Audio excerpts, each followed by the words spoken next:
A seguir, você vai ouvir um trecho do programa Bom Exemplo FM, da Rádio ABC. Aqui você pode ouvi-lo quando, como e onde quiser. E também pode mandar para os amigos, claro. Boa audição! Porque a gente vai conversar hoje com uma pessoa muito especial. Tem gente que diz influenciadora, comunicadora digital, enfim. Ela é uma mulher incrível, impactante. Se ela é influenciadora, como eu disse no início do programa, eu me sinto influenciada.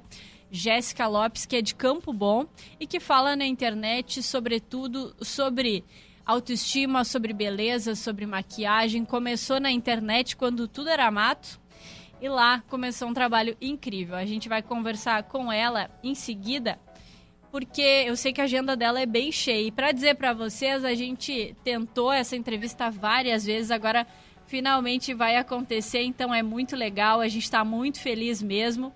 E com a gente, por aqui, Jéssica Lopes, bem-vinda ao Bom Exemplo.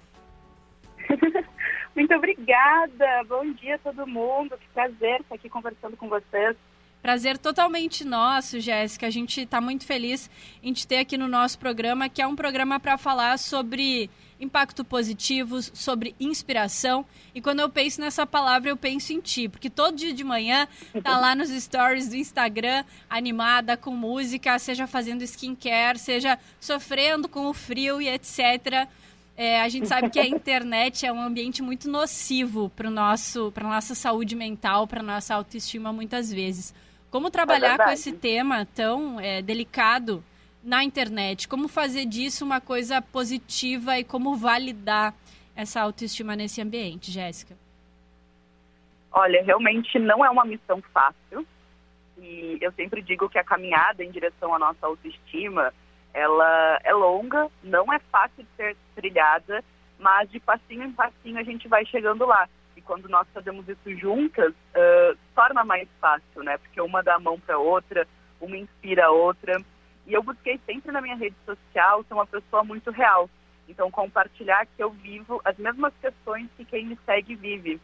E se eu consigo passar por elas, as outras também vão conseguir, sabe? Trazer essa inspiração positiva de que a gente pode encarar a vida com outro olhar, que a gente pode conquistar os nossos espaços, que a gente pode lutar, sim, contra esse sistema que é tão opressor, principalmente para a mulher. E quando a gente fala de uma mulher fora do padrão, é ainda mais.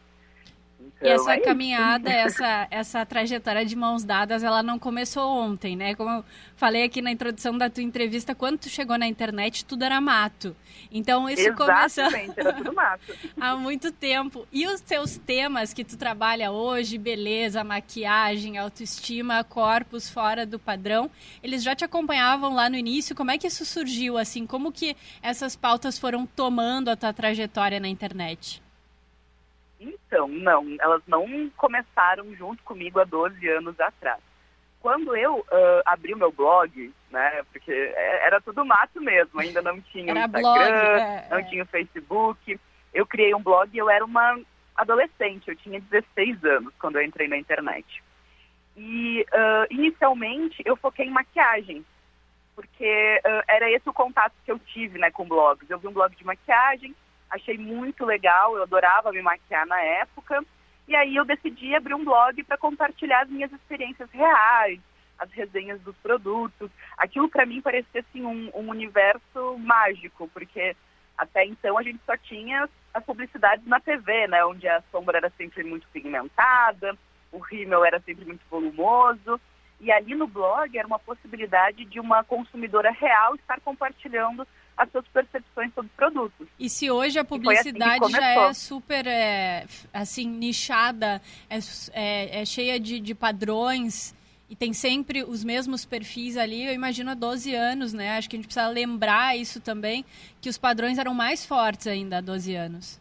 Sim, com certeza. Eram extremamente fortes. A gente quase não tinha representatividade.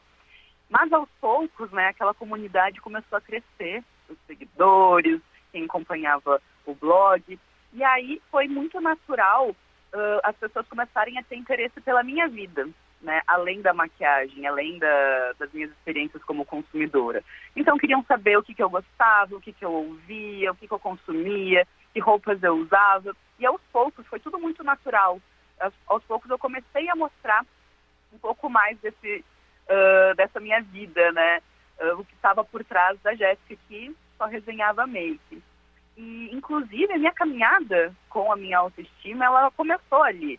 Porque eu começava a compartilhar os meus looks, o que eu gostava, o que eu usava, e as pessoas começaram a me ter como inspiração. E aquilo me plantou uma sementinha de que se eu posso ter uma inspiração para outras pessoas, por que eu não posso ter uma inspiração para mim mesma? Que forte. Porque a minha autoestima na época era muito baixa. Então, aos poucos, eu fui construindo essa aceitação, essa autoestima, construindo essa relação tão harmoniosa com o espelho, até chegar onde eu estou hoje. E que potente isso tudo, né? Porque a gente sabe que é um processo, muitas vezes, terapêutico, que a gente fazer terapia nos auxilia muito nesse sentido, mas a gente ter figuras de representatividade fazem totalmente diferença, ainda mais num mundo tão plástico quanto é o mundo do Instagram ou de outras redes sociais, onde existem padrões assim que se já era difícil de atingir quando a gente via na revista Capricho, na internet, com todos os recursos digitais que a gente tem, fica mais dureza ainda. Eu quero trazer aqui para a nossa audiência do Bom Exemplo, tu faz muitas caixinhas de pergunta, interação com as tuas consagras, né? Todos os dias lá, como tu chama as seguidoras. E em um momento, teve uma pergunta ali que foi, existe magrofobia? E aí quero dividir aqui com vocês também, a aparência sempre foi uma questão muito forte para mim. Como para muitas adolescentes, né? Tu disseste, a questão de gênero é muito forte. Mas que eu saiba, nunca deixei de ser contratada no emprego por causa do meu peso, por causa da minha aparência. Exatamente. Qual que é a diferença entre entre bullying, entre discriminação, uma discriminação assim, que a gente pode chamar mais light, resistência a algumas aparências e a gordofobia em si? Gente, eu acho que é muito importante a gente começar falando que pressão estética, né, atinge todas as mulheres, independente das suas formas físicas. Então, até as mulheres que são mais próximas do padrão sofrem pressão estética, sofrem críticas aos seus corpos. Então, isso acontece, né? E bullying na infância, infelizmente, é algo que também está presente. E é uma realidade constante. Nem sempre é fácil, né, de ser lidado. Eu sofri muito bullying na infância, via também colegas que eram mais magrinhas também sofrendo. Mas quando a gente fala, né, de uma gordofobia, a gente está falando de um preconceito a nível social, né, não experiências individuais que todos nós vivemos em algum momento da nossa vida. A gente está falando de falta de acessibilidade, né, a coisas básicas. A gente não consegue passar em uma catraca de ônibus, sentar em um espaço público de forma confortável, ter acesso a, por exemplo, uma poltrona do avião que nos comporte, acesso a roupas, muitas vezes também acesso à saúde de uma forma plena, então já entra na gordofobia médica. Enfim, são problemas a níveis sociais mesmo. Até como tu comentou, questão assim de quantas meninas já me relataram que foram dispensadas em uma entrevista de emprego porque elas não se encaixavam no padrão visual que a empresa esperava, ou tinha sua capacidade sempre colocada à prova, né? Então a gente fala de algo muito maior do que as experiências individuais que nós vivemos. A gente está falando de um problema social mesmo, que infelizmente vai demorar ainda para ser desconstruído, mas eu acredito que são as pequenas mudanças e a nossa resistência que vai fazer esse sistema mudar, né? E a aparência também a gente não pode deixar, para quem acompanha a Jéssica Lopes nas redes sociais, não pode deixar de notar as tatuagens. Eu sei que faz parte da tua personalidade, do teu estilo, mas eu também sei que fez parte dessa tua validação e construção da autoestima. Como que as tatuagens foram estando presentes nessa trajetória? Eu sempre quis ser tatuada, sabe? Desde da infância eu comprava, pedia para minha mãe comprar, né, aqueles cadernos que tinham as folhas de tatuagem removível, e aí eu não fazia uma tatuagenzinha só, eu colava todas no braço, então eu sempre quis ser tatuada. E aí quando finalmente eu atingi a maioridade e pude começar a me tatuar, isso foi um grande auxiliador no meu processo de construção de autoestima, porque foi através das tatuagens que eu comecei a normalizar muitas áreas do meu corpo. Então, por exemplo, braços, para mim, sempre foi uma questão, e eu sei que é para inúmeras mulheres de não usar uma regata porque não quer deixar o braço à mostra, e aí no verão passa calor, não vai para a praia, enfim, acaba impactando, né, no dia a dia das pessoas. E aí, quando eu comecei a me tatuar, os braços principalmente, eu pensei algo do tipo, nossa, eu vou ter mangas para sempre. Então aquela necessidade de esconder meu braço parecia que ia ser solucionada. Mas a verdade é que isso era um pensamento muito limitado daquela época em que eu não me aceitava. Porque hoje eu vejo que, na verdade, a tatuagem não me esconde, né? Ela me mostra ainda mais ao mundo, ela chama ainda mais atenção para as regiões do corpo onde eu sou tatuada. Então agora eu tenho orgulho de mostrar meus braços, não só pelas minhas tatuagens, mas porque eu sei que eles não têm problema algum, eles não precisam ser escondidos. E quem me vê na rua consegue perceber não só, né, as minhas tatuas, as áreas do meu corpo que antes eram escondidas, mas também a minha confiança ao estar exibindo elas.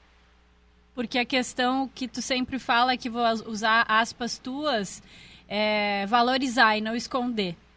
E valorizar Exatamente. Também é validar quem a gente é, validar como a gente parece e como a gente se sente também, porque o que a gente mostra fisicamente é o que é visto pelos outros, mas aquilo que a gente sente é nosso. E é isso que a gente joga pro outro, né? Que a gente joga pro nosso ambiente onde a gente está.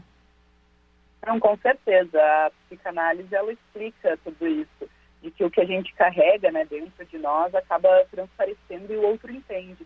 Então, se a gente sai com a autoconfiança lá embaixo, se a pessoa está meio desconfortável com a roupa que está usando, se chega num lugar e acha que todo mundo vai estar olhando para ela e julgando ela, vai acabar acontecendo isso, porque a postura dela vai estar mais retraída, ela não vai estar com um tom de voz assim, mais imponente, vai estar se escondendo e as pessoas percebem.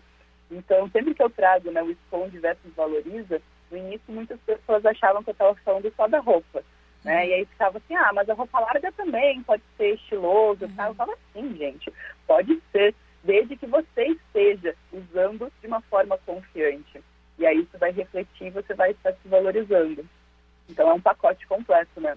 E quando a gente fala em gordofobia, a gente fala muito mais do outro do que sobre quem sofre, né? Porque esse não é um problema teu, esse é um problema do outro. É um problema de quem faz isso, né? De quem age com essa violência. E muitas vezes essa desconstrução, como tu falaste, é preciso ser social, porque a gente tem muitos estereótipos, muitos estigmas, mesmo no ambiente da saúde, como tu também já falou, e a gente precisa reconhecer que os corpos gordos, eles também são sinônimo de saúde. E logo mais tu vai participar de uma live para falar, para vivenciar um pouco isso, né? Explica para nós como que é essa tua relação, para a gente destruir um pouco desses estereótipos ruins sobre os corpos gordos. De fato, existe, né, um estigma muito grande em cima do corpo gordo de que o gordo é doente, só pelo fato de ser gordo. Eu acho que com o passar dos anos, a gente está conseguindo desconstruir, trazer exemplos positivos de que essa não é uma verdade absoluta, né? Nós sabemos e não podemos negar que o fator peso pode trazer uma predisposição a desenvolver determinadas doenças, mas essas doenças também podem acontecer no corpo magro.